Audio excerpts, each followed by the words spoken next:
we have today is cells. So this is, for example, the inside of a cell. Here you have cells, lots of different cells, red blood cells. Here you have a membrane of a cell. So we'll talk about how cells interact with their environment. So the big question, our first big question is, how is transport across the cell membrane controlled? You guys remember that cells have to take in things and put out. So to do that, we'll discuss a few topics. The first is the idea of permeability, which we've looked at before in lab. We'll talk about a specific term called selectively permeable. Then we'll talk about the use of a carrier or not using a carrier, so carrier versus non-carrier.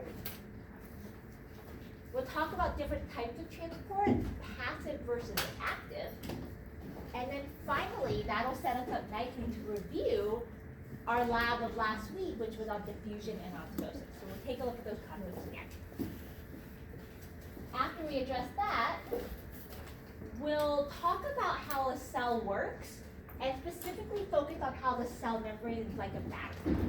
So in order to understand how cells work, they actually have similar properties of a battery, and they have what we call a potential. So we'll talk about a resting membrane potential, and then we'll talk about how energy is stored in a cell. And that'll give us an idea of how cells work. Okay. So let me start off with a question for you guys.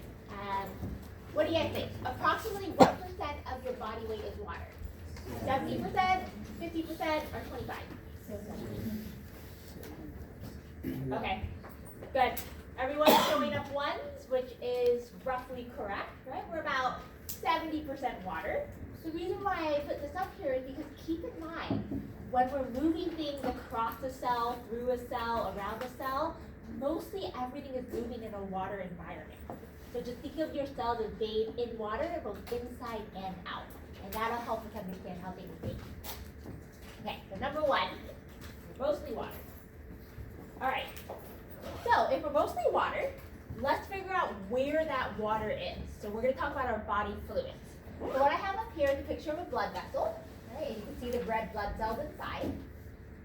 It turns out that of all the water in your body, the majority of your water, about 2/3 of your water, is what we call intracellular.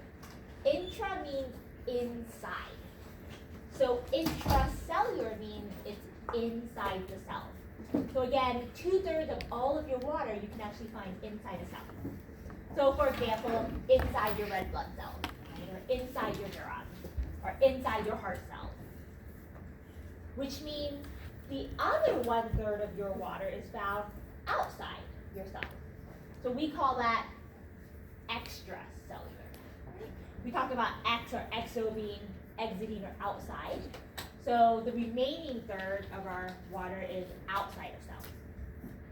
And now when we say outside of cells, it could be, for example, in blood vessels. So in fact, if you look at all of your water outside of the cells, about 20% of that water is actually in your blood vessels. And you guys know what's blood plasma mostly made up of? Water, right? Blood plasma, which is in your blood vessels, is 90% water. So you have a lot of the extracellular water is just going to be floating around in your blood vessels in the plasma. And then the other 80% of your extracellular water is what we call interstitial fluid. Interstitial fluid means that it's within the tissues. So for example, you have major tissue types like epithelial tissue, connective tissue, muscular tissue, nervous tissue. So the majority of your water outside the cells is just floating around in the tissue space between the cells. Yeah? When we say like 2/3 of the fluid in our body is interstitial and 1/3 is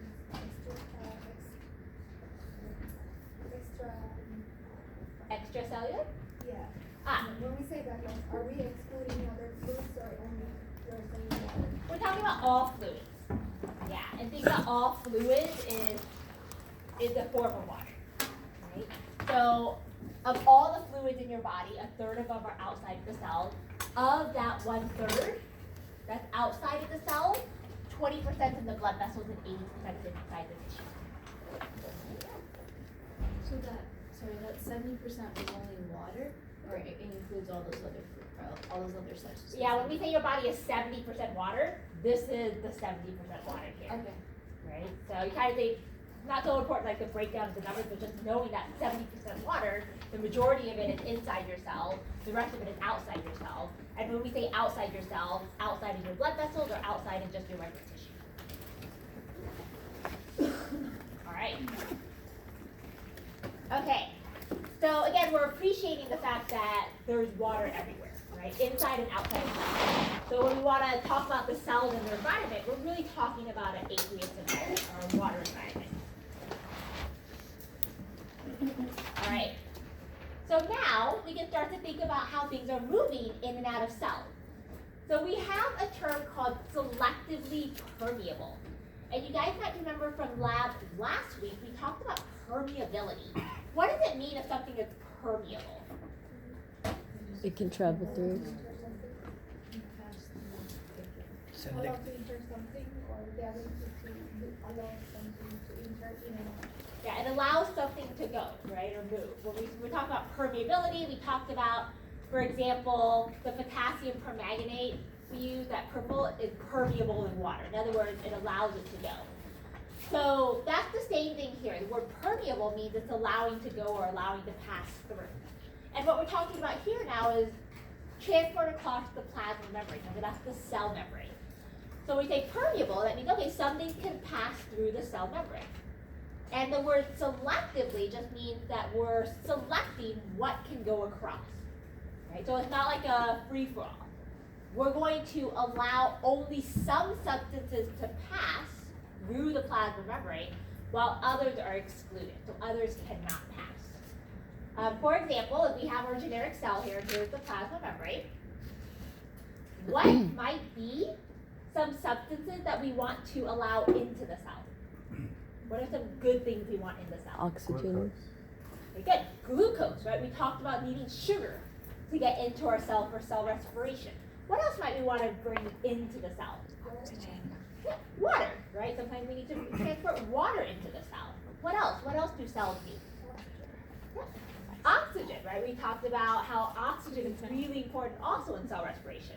So we're selecting certain items to go in, right? Oxygen, glucose, water, all of these nutrients that our cells need.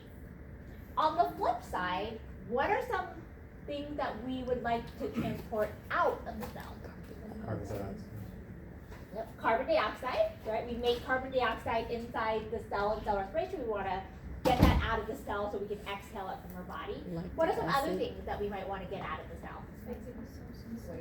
ATP, waste. Yep, good.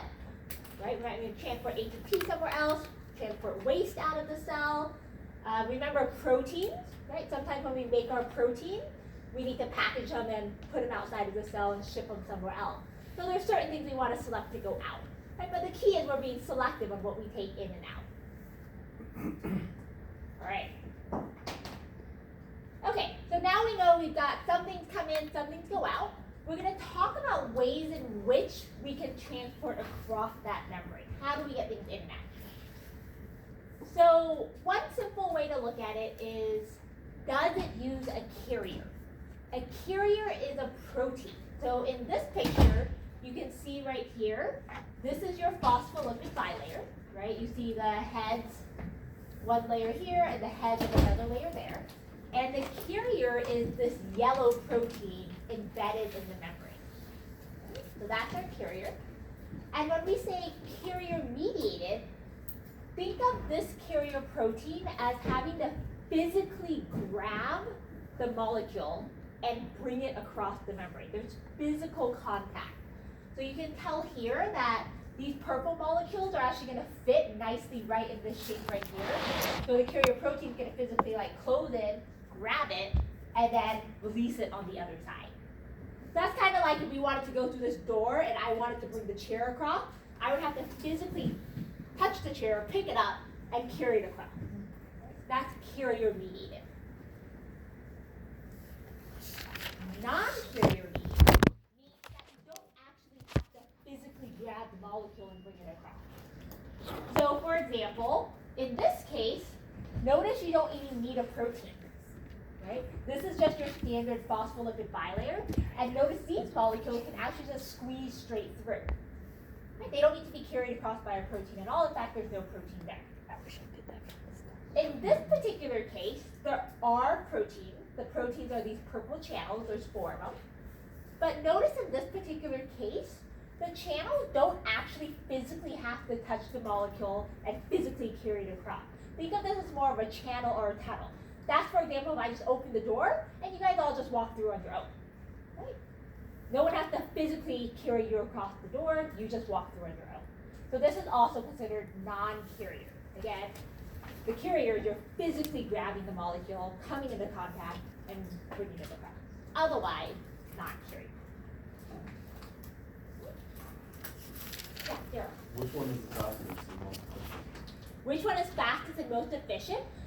The faster one is going to be usually the non-carrier, right? Because there's just less mechanics involved, right? But as far as efficiency, it's really going to depend on the type of molecule, because some molecules just don't have this as an option.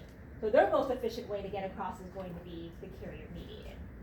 So it's a combination of what's your molecule, and then you can figure out what's the most efficient way to get that molecule. Great question. Yeah, Paige. So just to clarify, you said the carrier protein, it physically grabs the molecule, comes into contact, and carries it through. And then the Yeah. other one is like a channel or